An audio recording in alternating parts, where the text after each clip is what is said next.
Good evening and welcome to the news at 10. Prime Minister Omar Razaz launched the Customer Satisfaction Index at the Department of Lands and Survey. The department was chosen as the first government department to launch the service through a mobile phone application that would enable citizens to express their views over public services they receive. The Prime Minister stressed that the government is committed to improving services to citizens at all ministries and government departments. The service, Razaz added, will enable the department to examine and assess citizens' feedback so it could improve services and address any hurdles facing them at public institutions.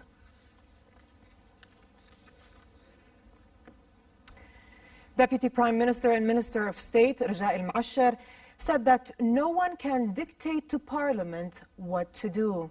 In remarks to Jordan television, Mashar said Parliament has the constitutional right to approve the income tax law. He also told GATV that the government has recently conducted a study on tax burden on citizens. The study, Mashar said, showed that citizens bear more than 26% of the GDP as a tax burden, noting that 63% of citizens' wages go to the repayment of loans. Moreover, he told JTV that the new draft law includes 4 main points, which are tax avoidance, tax evasion, tax administration, and income tax percentages on different sectors. Lower House Speaker Atif al-Tarawneh said the House of Representatives does not receive instruction or dictation from the International Monetary Fund, adding that the House will only consider what is in the highest national interest with regards to tax law amendments. Tarawneh said the lower house is the one that decides upon what is suitable when it comes to law amendments.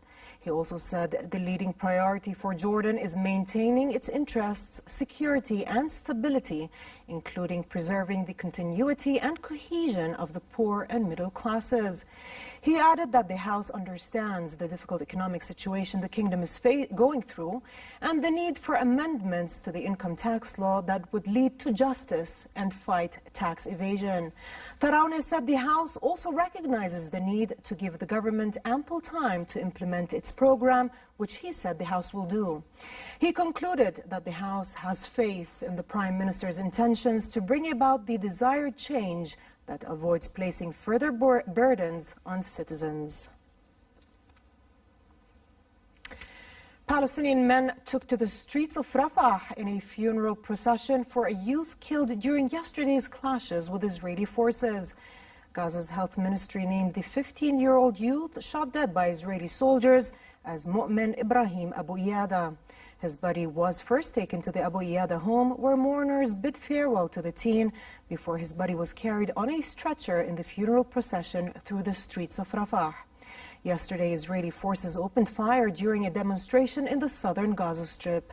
An Israeli military spokeswoman said troops had to respond with riot dispersal means after they came under attack. The army had to use live rounds, she added.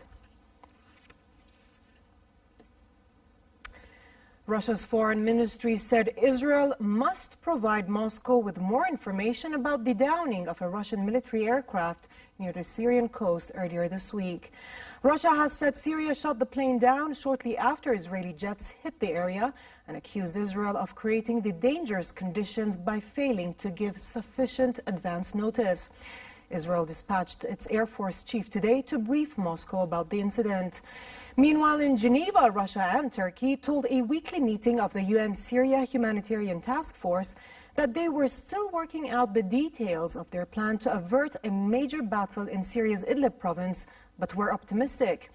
The UN humanitarian advisor expressed relief over the deal that was struck on Monday and described it as coming at the 11th hour after fears of mass casualties. Invited Russia and Turkey to explain to us what's in the deal, the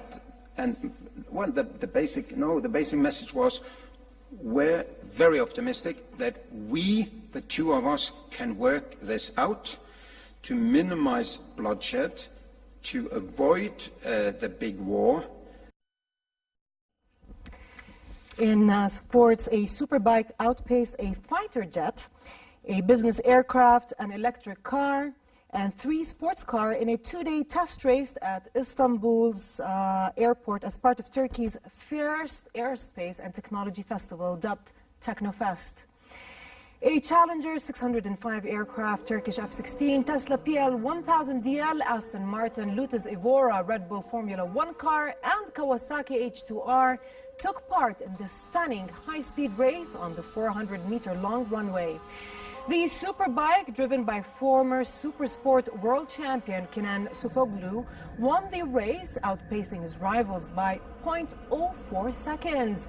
The airport is a centerpiece of a 15-year construction boom and has an initial planned capacity of 90 million passengers a year, making it one of the world's biggest airports. The airport is due to open next month, but has faced plenty of criticism over work conditions, which unions have compared to a concentration camp.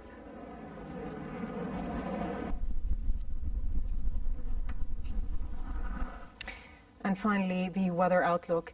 It will be moderate across the kingdom tomorrow, especially in the hilly areas, as temperatures remain around their seasonal normal. The Jordan Valley, Dead Sea, and the Gulf of Aqaba will have hot weather. Amman should expect daytime highs of 30 degrees and lows of 17, while Aqaba's highs reach 36 degrees and drop down to 25 at night. With this, we come to the end of tonight's news. I'm Dana Abu Sham. Thanks for watching and have a good night.